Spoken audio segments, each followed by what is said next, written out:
मच्छरों में अनुकूलन बहुत ही ज़बरदस्त तरीके का होता है। यह बहुत ही जल्दी उत्परिवर्तित हो जाते हैं। जब डीडीटी की खोज की गई तो फिर अमेरिका सहित तमाम पश्चिमी देशों ने कहा कि अब हम मच्छरों से निजात पा जाएंगे, और इन्होंने खूब जमकर डीडीटी का छिड़काव करना आरंभ किया, जिससे मच्छरों की तमाम संख्या समाप्त हो गई।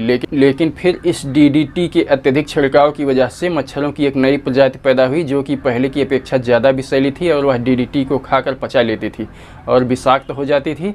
अब इन मच्छरों को खाने से, मेढक मच्छरों को खाकर जीवित रहते हैं, इन मच्छरों को खाने से मेढकों की तमाम जातियां विलुप्त हो गई, समाप्त हो गई इन जहरीले मच्छरों को खा करके।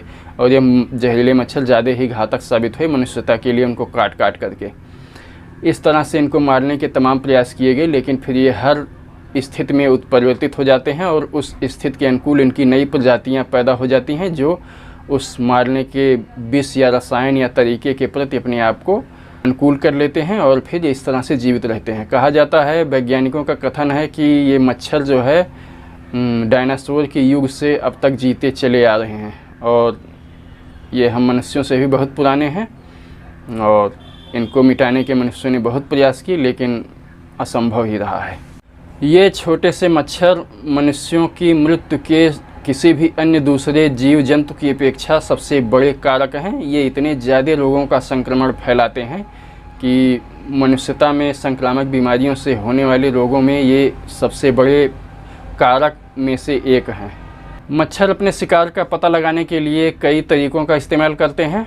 हमारे नाक से निकलने वाली सांस, जिसमें कार्बन डाइऑक्साइड बहुतायत मात्रा में होती है, इसके प्रति आकर्षित होकर ये बड़ी दूर दूर से खींचे चले जाते हैं। अगर आप शाम के समय कभी बाहर मैदानों में या पार्कों में या कहीं भी बाहर घूमने निकले हों, तो आपने अक्सर महसूस किया होगा कि आपके कुछ ही देर में आपके सिर के ऊपर मच्छरों का पूरा एक झुंड आके उड़ने लगता है। यह आपकी कार्बन डाइऑक्साइड जो आप छोड़ते हैं उसी के प्रति आकर्षित होकर ऊपर आकर उड़ने लगता है और वहीं पर निषेचन करता है, और फिर आपके खून को चूस करके दावत उड़ाता है और आपको जलन, खुजली और तमाम तरह के संक्रामक बीमारियों का तोहफा प्रदान कर जाता है, और फिर अपने जीवन चक्र को आगे बढ़ाने के लिए आगे निकल जाता है।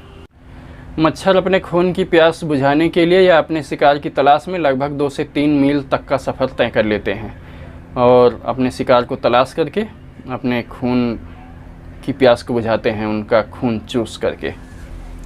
मच्छर सभी लोगों को समान रूप से नहीं काटते हैं। मच्छर हमारे पसीने की गंध और शरीर से निकलने वाले तमाम तरह के रसायन और परफ्यूम्स तक से आकर्षित होते हैं, और इनकी पसंद भी अलग अलग होती है। सभी लोगों को ये समान रूप से नहीं काटते हैं। आप झुंड में बैठे हुए हैं तो ये कुछ लोगों को बहुत ज़्यादा काटेंगे और कुछ लोगों को लगभग ना के बराबर काटेंगे। ये शरीर से निकलने वाले पसीने और फिर खून में मौजूद कुछ रसायनों के प्रति ये बेहद संवेदनशील होते हैं, और उनको पीने से इनको मज़ा आता है, कुछ नशे जैसी स्थिति बनती है। इसलिए ये कुछ विशेष तरह के लोगों को चुन चुन करके बहुत ही अधिक काटते हैं। मच्छर हमारे पसीने में मौजूद रसायन ऑक्टिनॉल से आकर्षित होते हैं बहुत ज़्यादा, और फिर कुछ कोलेस्ट्रॉल और फिर दूसरे रसायनों के प्रति भी आकर्षित होते हैं और आकर के फिर हमको काटते हैं। तमाम तरह के संक्रमण फैलाने के बाद भी एक राहत की बात है कि मच्छरों के काटने से HIV या एड्स नहीं फैलता है, क्योंकि वैज्ञानिकों के अनुसार जब मच्छर किसी HIV संक्रमित को काटते हैं और HIV वायरस उनके शरीर में प्रवेश करता है तो यह उनके पाचन तंत्र में जा करके पच जाता है और वहीं पे समाप्त हो जाता है। इस तरह से दूसरे जीव में यह स्थानांतरित नहीं होता है। इस तरह से मच्छर HIV एड्स का संक्रमण नहीं फैला पाते हैं। वैज्ञानिक इंजेक्शन के निर्माण के लिए मच्छरों की सुंडिकाओं का विशेष तौर पे अध्ययन करते हैं कि ये मच्छर अपनी सुंडिकाएं किस तरह से मनुष्य के शरीर में घुसा करके खून चूसती हैं, ताकि कम से कम दर्द वाली सुई का निर्माण किया जा सके और दवा को रोगी के शरीर में पहुंचाया जा सके बिना किसी विशेष दर्द के। इसके लिए ये मच्छरों के खून पीने के तौर तरीक़ों का और उनकी सुंडिका की बनावट का अध्ययन करते रहते हैं। तो मच्छरों ने वैज्ञानिकों को भी इंस्पायर किया है।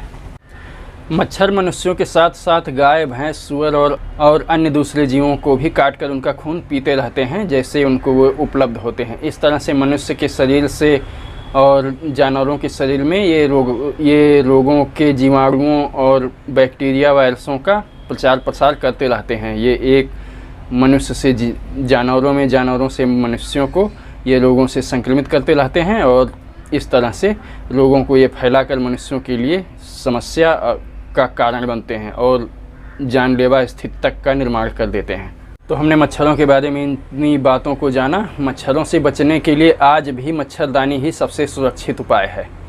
इसके बाद फिर तमाम तरह के लगाने वाले लोशन आते हैं, जैसे ओडोमॉस लोशन है, ओडोमॉस क्रीम है और तमाम तरह की मच्छर भगाने वाली अगरबत्तियाँ और सब आती हैं, लेकिन सबसे ज़्यादा सुरक्षित इसमें मच्छरदानी ही आज भी है। मच्छरों से बचाव के लिए ऐसी जगहों पर ना जाएं जहां झाड़ झंखाड़ हो शाम के वक्त, और फिर जहां पे पानी इकट्ठा हुआ हो, स्थिर पानी थोड़ा सा इकट्ठा हुआ हो, वहां पे ना जाएं। वहां पे मच्छर बहुत होते हैं और ये खूब काटेंगे। जहां तक संभव हो गर्मी और बारिश के मौसम में पूरी बाँह के फुल कपड़े पहने और फिर जो भी अंग खाली हो, जहाँ पे कपड़े ना हो, वहाँ पे कोई ओडोमॉस लोशन या ओडोमॉस क्रीम ऐसी मॉस्किटो रिपेलेंट चीज़ें लगाएं। और घर में जब हों तो घर के दरवाजे खिड़कियों पर जालीदार दरवाजे अवश्य लगवाएं और सोते समय मच्छरदानी का प्रयोग करें और कूलर इत्यादि अपने पानी इकट्ठा करने की जगहों को यथासंभव साफ़ करते रहें। उसमें ऊपर मिट्टी का तेल और ऐसी चीज़ें डालते रहें जिससे मच्छरों के लार्वा उसमें ना पनप सकें और मर जाएं। तो इन सब बातों का अगर हम ध्यान रखेंगे तो मच्छरों की रक्तदान प्रक्रिया से बच सकेंगे, उनको रक्त देने की प्रक्रिया से बच सकेंगे और अपने आप को खुजली और तमाम तरह की संक्रामक बीमारियों से बचा सकेंगे और स्वस्थ जीवन जी सकेंगे। इस तरह से हम देखते हैं मच्छर कितने खतरनाक होते हैं।